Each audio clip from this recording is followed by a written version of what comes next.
let's do a bit of racing, folk, a bit of horse racing. We're not doing the horse muck on the channel yet today. We'll do a bit of ITV racing, an absolutely crap bit of presenting, something on City of Troy, and on a trainer that I don't really know. We'll go with the trainer first. Was his name Pat O'Donnell? I think it was, I might be wrong. Pat O'Donnell. He had a winner there at York today, and very pleased he was too. Can't say I know the fella, he's Irish fella, can't say I know him. Can't say I've heard the name, although he's had a Cheltenham winner about 20, 30 years ago, I think they say. But he was well over the moon, and I was well pleased for him. It's great when one of the little trainers get a win. That'll probably would have meant the world to him. It'll be a big pot for him. Hopefully he's won a few quid betting it as well, and it might just attract an extra owner or two to his stable. Small stable, they deserve all the help they can get. That's number one. Number two, City of Troy. Well, Ruby Walsh said today on today's show that he's yet to see if City of Troy can live up to all the hype. He said the hype, the horses for him, the two horses for him over the last 30, 40 years that he's seen on the flat would be Frankel and Sea of Stars. Is it Sea of Stars? Of course it's Sea of Stars. He said he's not so sure City of Troy is in anywhere near that class because he's not yet seen it. But he came away thinking a little bit differently by the end of the race today. And I thought to myself, fantastic performance, absolutely fantastic. To dictate from the front and go again when he had to, and hold off the fast finishing French horse, absolutely fantastic. Thought it was a great performance. There was a shot of it about a furlong and a half out. If you get a chance to watch it again at full speed, have a watch of it. Its front two legs were just almost gliding across the turf. Its stride was impressive anyway, but its front two legs seemed to glide and barely touch the turf. And they were way out in front of it. They weren't bent like most racehorses do, and I just thought it was going over the ground really, really quickly. It looked a real athlete, and I mean a real athlete. And I don't know what a good action is on a horse. I can't go to a paddock on a horse and think, oh, that's looking good today, I'm going to bet that. I've not got a clue. I've not got that trained eye. But a furlong and a half out, I thought City of Troy was absolutely gliding over the turf. I did, honestly. And I was praying it was going to win, and it duly did. I was praying with my pocket as well. I had a couple of bob on it, only because it was boosted to 2 to 1. I thought it was an outstanding price. It should have been even money it wins, even money it loses. For me, it was going to win and win well, or not come in the first three. And I would have hoped it would be the farmer, and duly it was. Fantastic horse, I think, and I think it's an horse we're going to see even better of in its next race or two. I really do. Great horse. Chuff for old Mr. O'Brien. He was over the moon, absolutely over the moon. And I think Ryan Moore was, until he was confronted up that walkway with Matt Chapman. His complexion changed completely, and all of a sudden he thought, oh no, here we go again. More drivel off Chapman, absolutely more, and that's what he got. I wrote some of it down, not so much what I was asking Ryan Moore, but in the presentation, what possesses any racecourse in Britain, especially a Premier racecourse, to give Matt Chapman a microphone and let him do a presentation? Is it just because so many other folk are frightened of the microphone, frightened of talking to 10, 20, 30,000 people? Is that what it is? Because he obviously revels in it. That's all it can be. It can't be anything else, because he's absolutely woeful. He's like cringeworthy. I seen something on YouTube yesterday, and I think there was a little 10-minute thing on YouTube, and it was Ollie Bell along with one of the lady presenters off there. I can't think who it was. He started with interviewing Aidan O'Brien, I think about City of Troy, and then it went on about what can racing do to bring it more to the masses and make it more popular.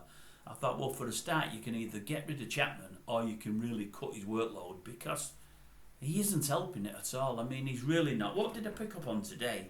Well, let me tell you first what he said in the presentation, and then let me tell you what you might or might not have heard. I've rewound it 3 times to make sure I'm right, and I am right on this. What did he say? He started with, the horse has come in, and before he gets all the owners on the podium, he says, the signal, I thought he started brilliantly. The signal of a champion is a horse that can win the Guineas and Derby double. The signal of a champion. I thought, signal? That's not the right word, Matt. You don't want signal in there. And it looked like he was reading off something, so he's actually wrote that. And he is an ex-journalist. I'm thinking, the signal of a champion. And he said, what did he say? We had Troy in 1979. Thought it would be the only Troy to come onto the Knavesmire. But no. In the city of York, we've now got City of Troy. And I'm thinking, what a load of crap. Then he went on about the owners and the lads. He keeps mentioning the lads because Aidan O'Brien does it. And I'm thinking, the lads. People that are trying to get into racing, not just getting into it, or the casual viewers, they don't know about Aidan O'Brien, and he's constant referring to the owners as the lads. One of the owners on there wasn't Magnace, the other fellow. What's the other fellow's name? I have wrote it down somewhere.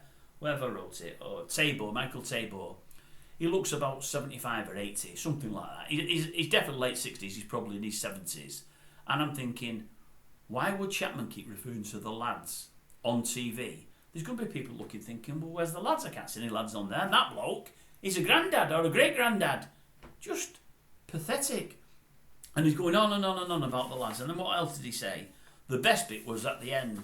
Ryan Moore comes up and he's introduced the lads. But what did he say about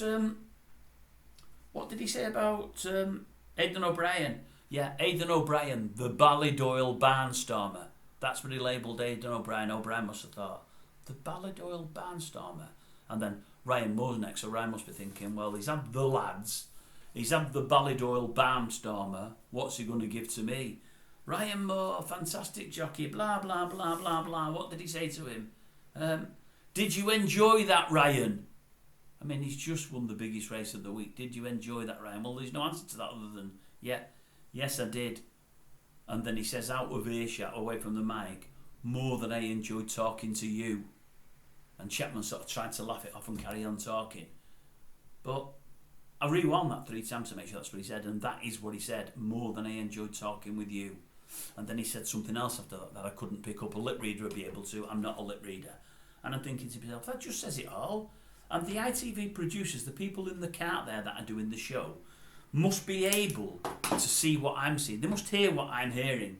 They must hear that old presentation thing. And they must see they must be rewinding themselves later on thinking, what did Ryan Moore say then? And they must be thinking, well, when you've got the most high-profile jockey in Great Britain now that old Frankie's gone, saying really that he doesn't want to be talking to Matt Chapman, is it not time to move Matt Chapman along and get him talking to somebody else? You know, I mean, when Chapman went to interview him, well, Ryan, what have you got to say about that? Well, I'd rather say nothing, Matt. You folk and everybody does all the talking, and like Aidan has said, just let the horse do the talking. Yeah, but what have you got to say about it? Well, like I just said, nothing really. Totally different tactics there, Ryan. Tell us about the start. That was different. And it was like he's trying all he can to extract anything from Moore, and Moore just doesn't want to talk to him because Moore just thinks he's a balloon, and he thinks he's trying to over-sensationalise everything, and that is the problem. He's trying to not only sensationalise but over-sensationalise everything, as his mate Old Chamberlain does. I mean, they start again to the show, walking through York and all that, and I'm thinking, oh no, here we go. He's going to say it again. There's nothing quite like York. York on the Knavesmire, because he does it for York, for Goodwood, for Chester, for Cheltenham, for Ascot. Does it for them all. He didn't do it today. But I'm thinking, well, we've still got 3 days to go. He'll do it one of the days. He does it every bloody year. And I'm thinking to myself, you know, I've just seen that 8 minutes on YouTube yesterday. What can racing do to improve and to get more watchers? And I'm thinking, well, why have Chapman doing what he does? Because he is crap. I'm not saying his art isn't in the right place. I'm not saying he's not good at his... I am saying he's not good at his job. It's all about him, but I believe he was a good journalist. And I hate to call him because Henry Cecil, for all Henry laughed at him in the interview he did with Cecil, like a mate of mine said, you could tell that Cecil didn't really mind him. And I don't want to be having a go at someone that Cecil liked, because I loved Sir Henry. I loved him, he's my hero. But Chapman, honestly, oh God, it's woeful. It is, it's absolutely woeful. And it's getting worse. What can we do to make racing better? Just get rid. Please, just get rid. But City of Troy today, absolutely fantastic. Really good.